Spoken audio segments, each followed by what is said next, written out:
Olá, eu sou Alexandre Maron. E eu sou o Fábio Yabu.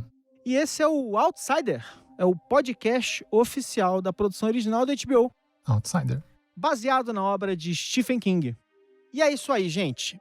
Nós estamos falando hoje do episódio 4 da série, né? Ainda recuperando o fôlego, né? Isso, recuperando o fôlego. Que foi tenso.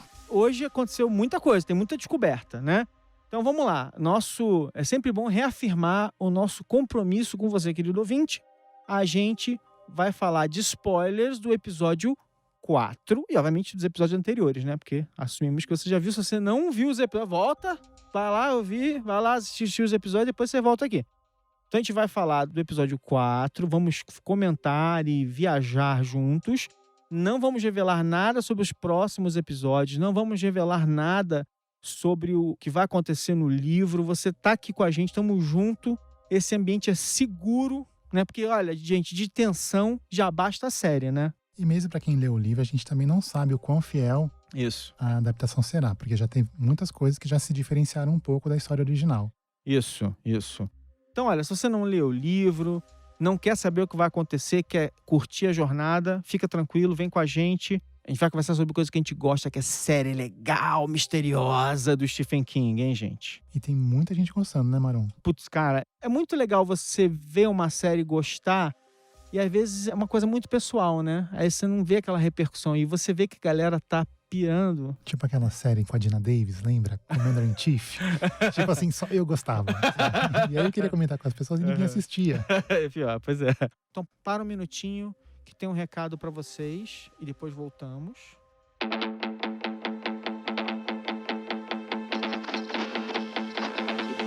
Olha, toda vez que eu revejo um filme ou então um episódio de uma série, eu descubro alguma coisinha nova, né? E mais do que nunca, essas obras modernas foram pensadas e criadas pra gente ver e rever, pra gente parar e dissecar. E o lugar perfeito pra isso é a HBO Go, porque são milhares de filmes, séries exclusivas, documentários, especiais. É perfeito pra rever a série nova do momento e também os clássicos como Sex and the City ou Sopranos.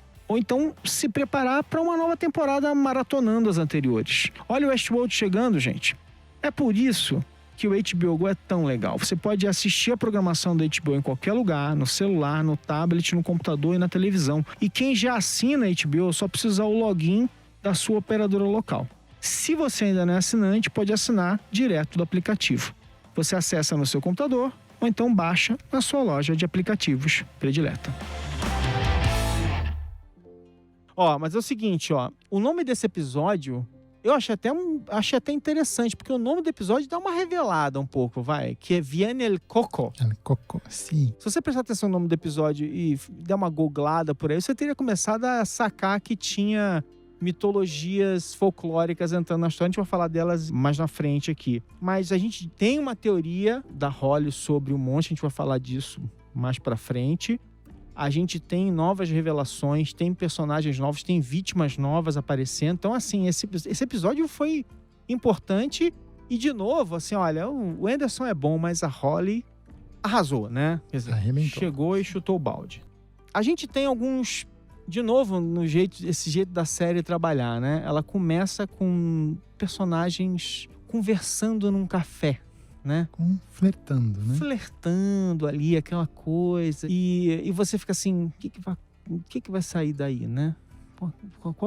Quais são as próximas coisas que vão acontecer? E você vai ficar pensando nisso ao longo do episódio, porque isso só vai fazer sentido de verdade mais na frente. Isso é uma das coisas bem interessantes como eles trabalham, né? Acho que a gente pode dizer que a Holly tá realmente desmontando o caso e tá deixando o Anderson até assustado, às vezes, né, com as descobertas, porque ele tem um jeito de questionar as descobertas dela, né? Ele fica meio que correndo atrás dela o tempo todo, né? Tentando acompanhar o raciocínio dela. Pois é. E essa coisa é interessante, porque ela vai contar pra ele, né, olha, eu encontrei um crime similar em que o assassino se matou na prisão. E aí, quando eles fazem a conexão de que é o ex-enfermeiro, não sei o que lá, e ele tá conectando tudo, eles falam, uau! E aí, a partir daí, a gente vai com ela, né? Porque ela fez amizade com a recepcionista da clínica, né? No episódio passado e tal. E ela começa também a trocar figurinhas. Ela entra um personagem novo na história, que é o Andy, que é um outro detetive, né? Com quem ela vai começar a conversar sobre o caso e tentar achar novas conexões. Então, já tá ela lá. De novo, você não dá R$1 por ela. Fala, essa moça bobinha aí, não sabe de nada. E ela vai do jeito dela ali, conectando. E aí tem aquele momento em que ele faz uma pergunta pra ela, como é que é a história? Ela sabe coisas totalmente aleatórias, como todas as paradas da Billboard desde 64. E ela até fala, e eu odeio música, sabe? Né? Essa é ótima. Ela sabe todo o resultado de todos os jogos, de todos os tempos. E aquilo que a gente falou no último episódio, desses fenômenos ditos inexplicáveis, né, mas que acontecem na vida real. Existem pessoas que são assim também. Sabe, vez por outra a gente vê na mídia. Fulano bateu a cabeça e quando acordou falou 32 idiomas diferentes. Sabe, acontece e tá no espectro de coisas que a gente não consegue explicar.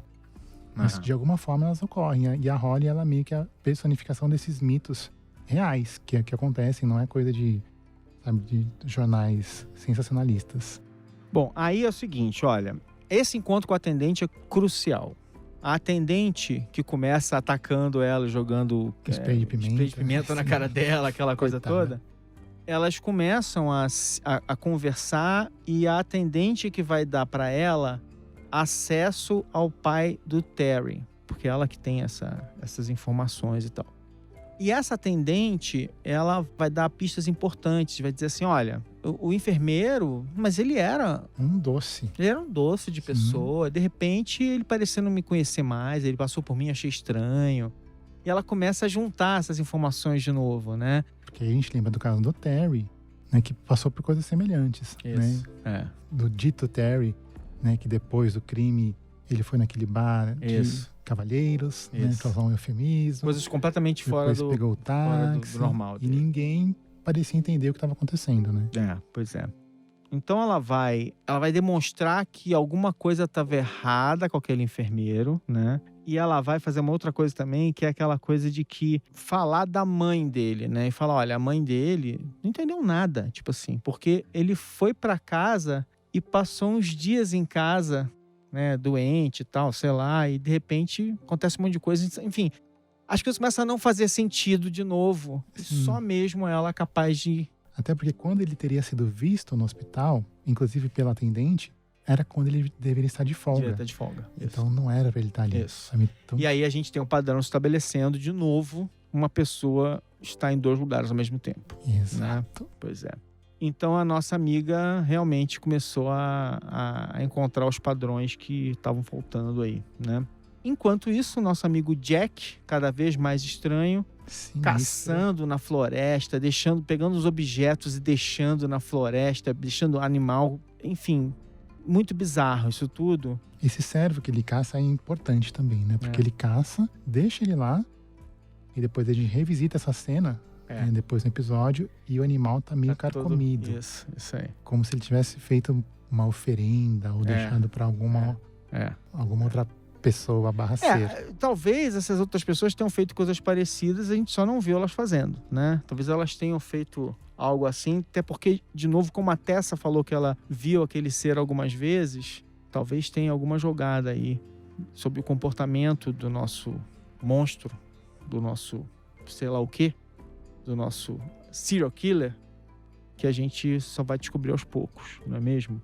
E aí tem um importantíssimo encontro entre a Holly e o pai do Terry, né? Aquele personagem que também foi citado semanas atrás, tá com demência, o Terry interagia com o pai e de repente a gente tá vendo ele ali e ele vai citar de novo o enfermeiro de novo como alguém, imagina, mas aquele rapaz e tal. E ao mesmo tempo, o pai do Terry, ele entra naquela categoria de testemunhas do primeiro episódio, que são essas testemunhas não confiáveis. Porque no primeiro episódio era uma criança, né, que teria visto o Terry todo ensanguentado, né? Depois o segurança do bar de cavalheiros à noite, numa baita bagunça, né? A taxista que estava trabalhando há sei lá quantas horas. Então tudo fica meio dúbio ainda, né? Ainda não é possível inocentar o Terry. Ou o enfermeiro que seja. Ou enfermeiro que seja, exatamente. Mas, de qualquer maneira, tem um padrão estranho, Sabemos né? Duas que tem algo pessoas acontecendo. cometendo assassinatos estranhos, sendo que uma... Será que seria um vírus que faz as pessoas cometerem assassinatos? Pode ser um vírus, pode ser um controle mental. Controle mental, pode ser, verdade. De novo, vamos voltar aqui. A Holly conhece esse cara, o Andy, que vai dar pistas importantes pra ela, né? E ele vai contar pra ela que a mãe do Hofstetter se matou. Hofstetter é o enfermeiro. Coitado. E é muito importante isso, porque a gente repete o padrão, né? Da doença que se alastra, A né? infecção do mal se espalhando, né? E o que nos deixa muito preocupados com o destino da família do Terry, né? Porque a menina, a Jessa e a Marcy parecem ser muito fortes, estão resistindo bravamente, mas estão sendo tocados por esse mal, né? Por essas pessoas fazendo coisas ruins pra eles e tal. Mas a mãe do cara se matou, a família toda do menino, do primeiro, dá início a toda a trama, né? Foi dizimada por aquele mal e tal. Então você vai vendo isso se repetir. Eu acho interessante você ter falado da família e das pessoas que envolvem a família, como a conselheira da escola, né? Ou os vizinhos. Você vê que as decisões que essas pessoas tomam de deliberadamente maltratar as crianças e a família do Terry são alheias ao que aconteceu. São alheias a esse ser misterioso. Isso. Né? Então você vê que o mal, ele se espalha de maneiras que muitas vezes a gente não prevê. Isso. Né? Que vai influenciar até nas outras crianças que a gente não tá vendo. Então você vê que é um padrão que ele é muito maior do que a série mostra, né, nas cenas em si. Se você começa a expandir isso, né, você vê que é uma coisa muito maior. É engraçado porque faz sentido isso que você falou, e também porque, de novo, eu citei isso no episódio anterior, né, da intenção, né? Se há realmente um ser que está causando isso tudo, né? Se é uma entidade única, enfim, ou se é um vírus que está passando de um para o outro, seja lá o que for. Ou podem ser vários. Ou vários. Né? Vários seres. Mas o que quer que seja isso, tem uma intenção, porque tem uma coisa de observação do mal acontecendo que é assustador. Parece que as vítimas são escolhidas com algum tipo de padrão. Parece que há intenções, né? Tipo, a vida dessa pessoa precisa ser destruída para que o rastro se apague e ninguém me encontre, né? Tem uma coisa assim de procurar o máximo efeito possível para destruir aquela pessoa. É muito estranho, assim, tipo... Então, isso, naturalmente, por causar tudo isso, né? Por soterrar a pessoa em evidências de que ela se tornou um monstro, né? O efeito ao redor dela é inevitável, né? Então a mãe fica completamente destruída por aquilo e morre. Aí, no caso, a esposa e as filhas sendo maltratadas. Quer dizer, tudo isso é uma coisa muito desesperadora, assim, né? Mas sabe que isso é interessante? Sentido. Você sabe que isso é interessante? Porque acho que é aí que a gente vê a genialidade do Stephen King, né? Porque você tem esse ser que aparentemente tem habilidades sobrenaturais, né? Mas que por conta disso... ou, enfim, influenciado por isso, ele vira um serial killer. Ele tem um modus operandi, né, ele persegue um tipo determinado de vítimas e tem a sua assinatura, né, entre aspas. Né? E como é que você pega um serial killer? Quando ele começa a ficar muito confiante. Né? E aí ele começa a deixar pistas muito evidentes. Né? E se você pega o caso do enfermeiro, né, que é a mesma coisa, tinha evidências que ele teria cometido o crime, tem coisas até meio, vamos dizer assim, gratuitas, né, que é a roupa íntima das crianças ensanguentada, né, uma coisa meio que assim, deixada pra polícia encontrar, né, que foi a mesma coisa que ele fez com o Terry. Porém, com o Terry, tem a tal da cena das roupas do Terry que foram encontradas no celeiro, né, que aí o assassino, ser esquisito, deixou uma marca dele, né, que era aquela gosma, aquela coisa meio quebradiça, né? Porque aí eu acho que ele começou a ficar muito confiante. E aí, justamente aí que a Holly entra. Então você vê, continua sendo procedural. Né? Continua sendo uma história de serial killer com esse elemento sobrenatural. Bom, pessoal, segura esse suspense aí, que o Marão tem um recado pra vocês.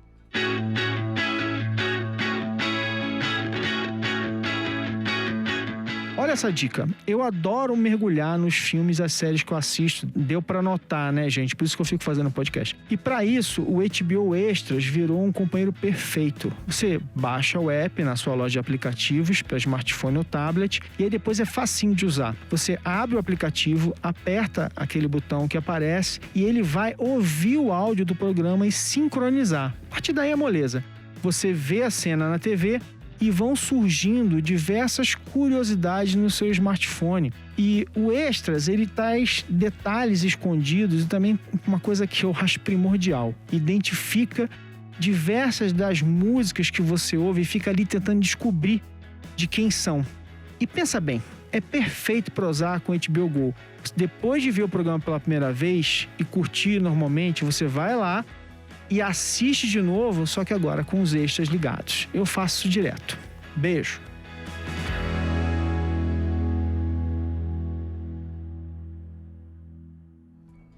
E voltamos. E eu acho muito interessante o seguinte, a Holly, e aí é um baita de uma virada para ela no caso, porque ela vai tentar saber mais sobre a história do enfermeiro, né? E aí ela descobre um ponto de divergência, né? Quer dizer, um momento em que, mas por que de repente ele ficou assim, né? Por que de repente ele mudou, a atitude dele mudou, ele mudou o jeito dele. E aí eles mapeiam um momento em que ele teria saído da cidade. Sim, ele foi de férias para Nova York. Isso, né? Isso. E aí essas férias em Nova York, aí a gente vai falar, aquele casal que estava no café no início do episódio e tal. E aí, quando ela vai falar assim, quando foi, né? Mais ou menos tal época, tal, não sei o quê, e ela começa a pesquisar e ela descobre uma criança assassinada também. Exato. E outra pessoa presa pelo crime. Com as mesmas características, só que dessa vez é uma mulher. Isso, então é muito interessante. De novo, pode ser sobrenatural, podia ser um fantasma sem corpo, mas os rastros vão ficando. E essa coisa de um jeito ou de outro, e talvez seja por isso que seja tão importante destruir a pessoa completamente, porque se essa criatura tivesse conseguido destruir realmente todo mundo a tempo, talvez a Holly não tivesse conseguido chegar, por exemplo, em algumas evidências que ela vai colhendo, né? E aí ela vai chegar na moça que a gente viu na primeira cena. E aí ela começa a ter informações importantes, né? Sobre o que aconteceu. E ela não lembra do enfermeiro. Pois é. Do encontro com o enfermeiro. Ela não lembra e acho que essa informação é crucial. Pois é. Porque ela corrobora essa informação de que a teoria, né, de que existem duplos. Isso. Né, que existem realmente doppelgangers, seja plural ou singular.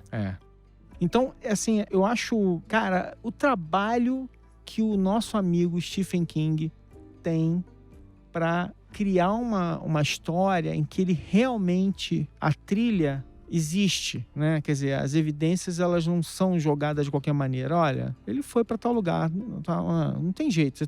As pessoas saem, elas viajam, os colegas de trabalho sabem disso. Fulano vai para tal lugar, fica alguns dias, volta. Aí ele muda, alguma coisa acontece.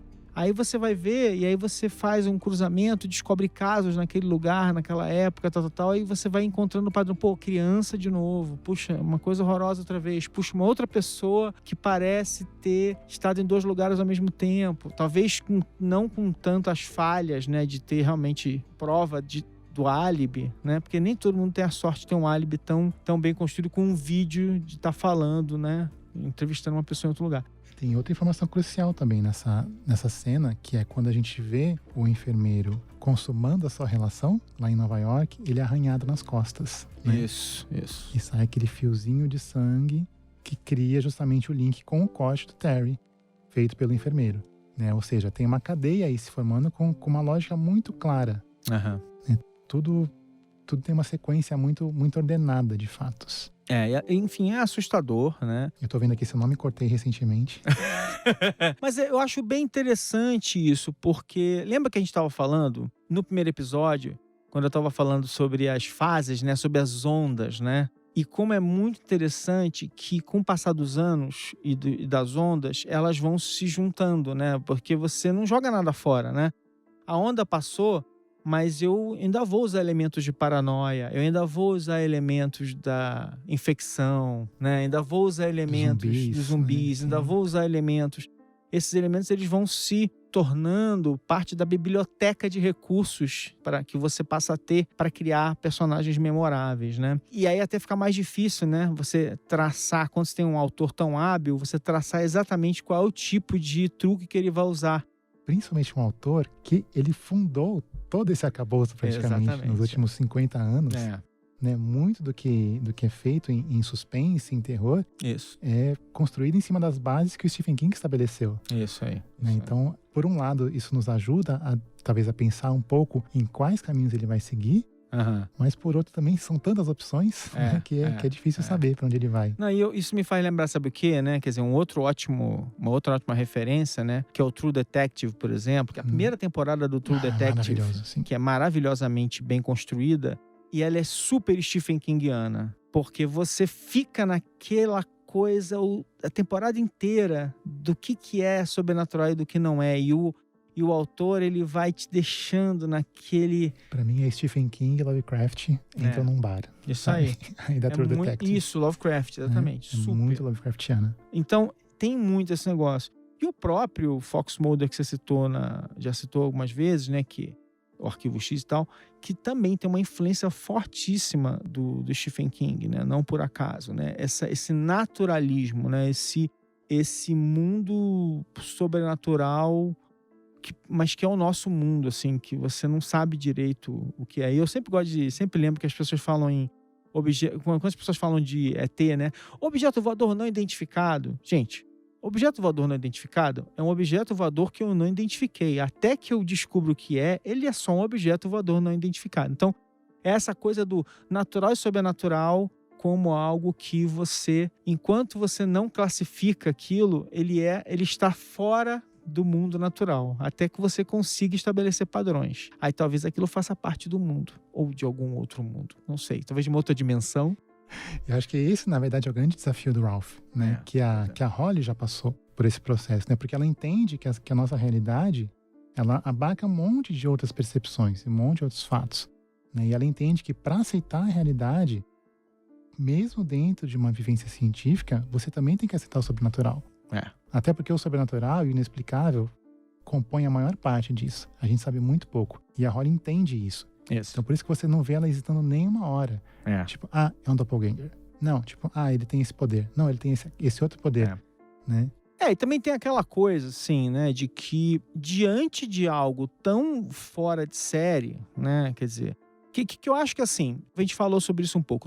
Nos primeiros 2 episódios, quando o Ralph dá de cara com aquela situação, a abordagem dele é falar assim, bom, esse cara não pode estar nos 2 lugares ao mesmo tempo. Então, qual foi o truque que ele usou para criar essa ilusão de que ele estava em 2 lugares ao mesmo tempo, né? Ele criou, provavelmente, como normalmente acontece quando você faz esse tipo de coisa, ele está tentando criar um álibi. Então, a suposição de um detetive nesse caso é ele está criando um álibi, ele arrumou alguém para fazer tal coisa, ele tá se mexendo, o advogado dele tem recurso, alguma coisa está acontecendo, né? Então, é normal que o detetive pense nessas coisas, mas à medida que as coisas estão evoluindo, vai ficando impossível você não começar a falar, não, alguma coisa está muito errada, né? O cara morrendo, olhando nos olhos dele, falando, não fui eu, né? Aquela coisa toda. E aí, no meio disso tudo, surge a teoria que parece ser a mais plausível até agora. Como é que essa teoria surge? Para você ver em que pé que a gente tá, né? Porque até então,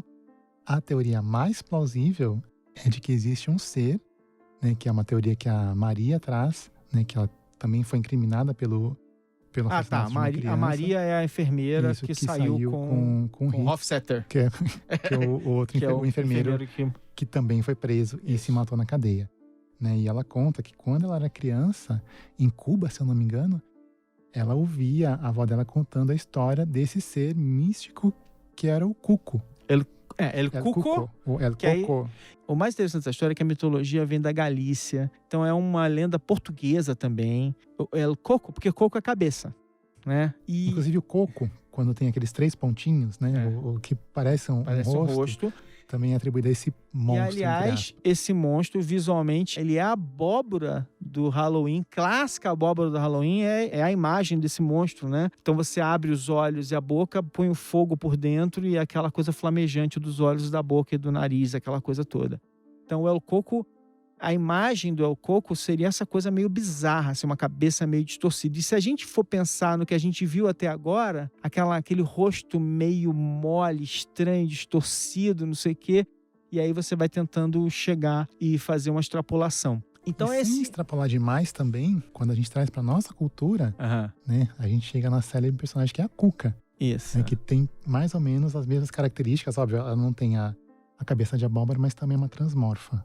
E aí, assim, é um monstro, né, que é o bicho-papão. Exato. é um Aliás, bicho-papão. não por acaso, ele era o Papa-Meninos. Ele é um monstro que engole crianças que sejam arteiras, que fazem besteira. Então, é um clássico monstro da mitologia em que os pais usam. Aqui no Brasil tem o bicho-papão, o homem do saco, não sei o quê. Olha, não faz isso que não sei o que vai acontecer. A mesma coisa. E aí eles usavam esse monstro como assim, olha, não vai fazer besteira porque o El Cuco vai te pegar, aquela coisa toda. Então é um monstro da mitologia, né?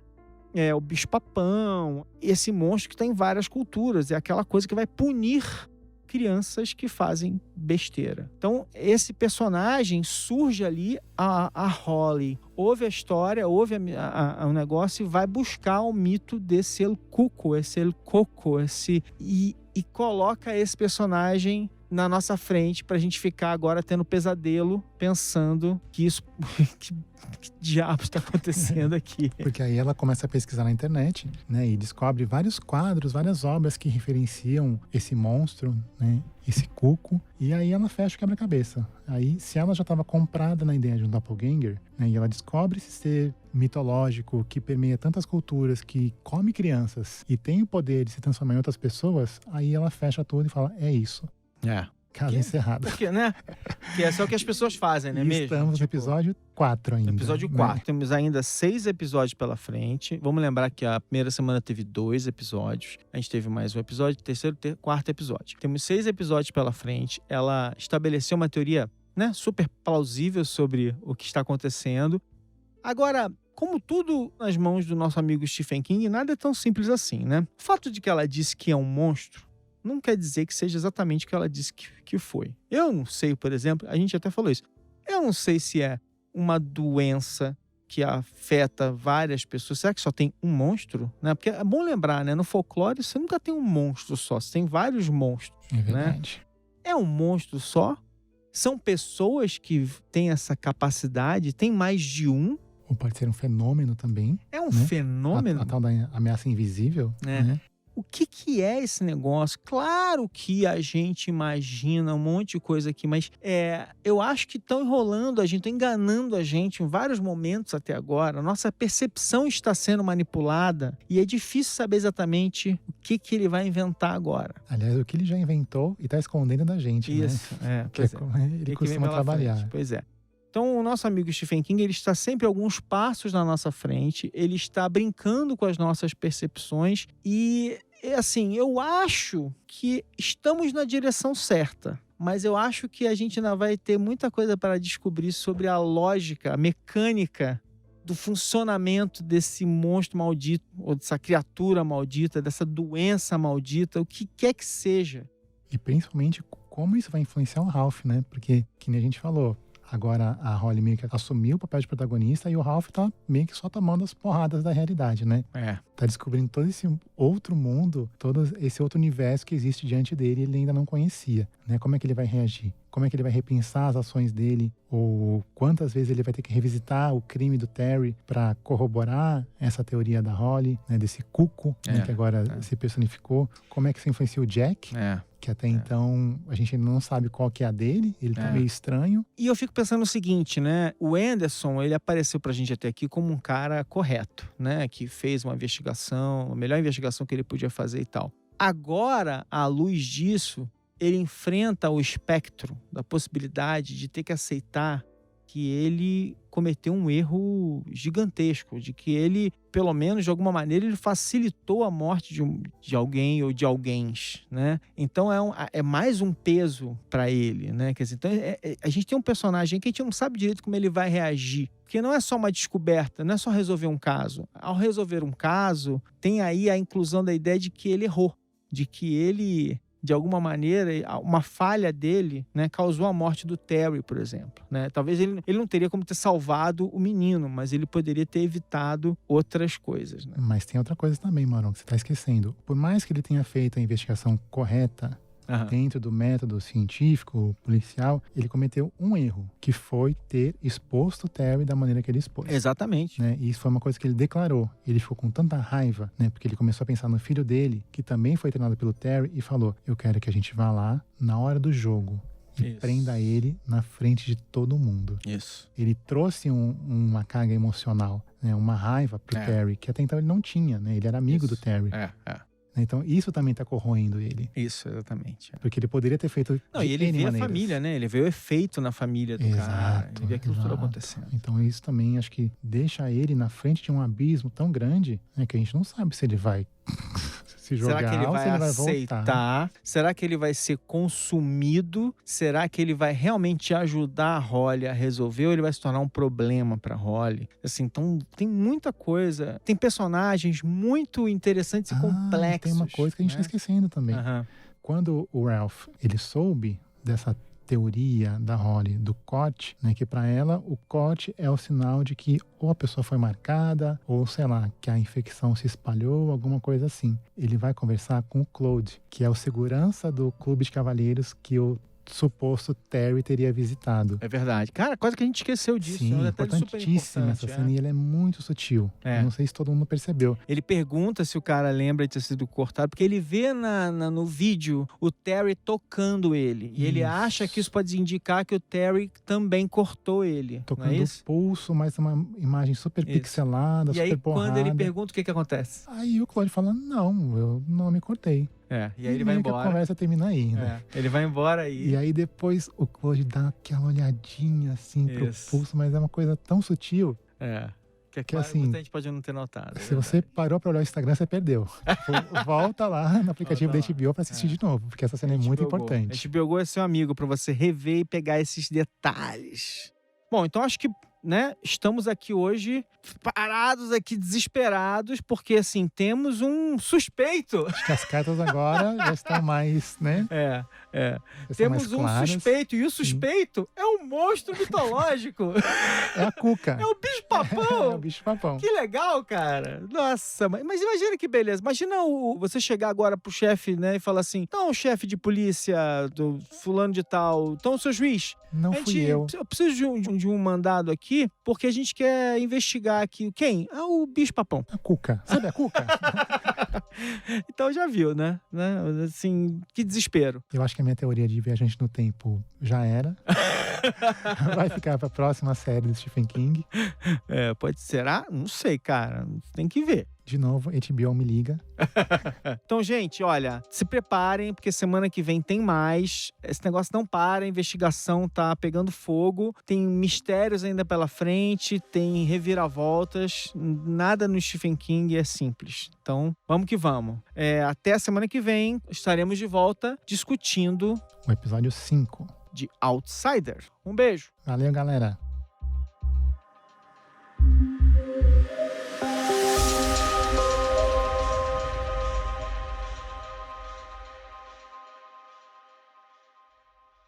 Você acabou de ouvir o podcast oficial da série da HBO Outsider. Escrito, dirigido e apresentado por Alexandre Maron e Fábio Yabu. Produzido por Guilherme Pinheiro. Editado por Jéssica Correia. E é uma produção da Ampere e da HBO.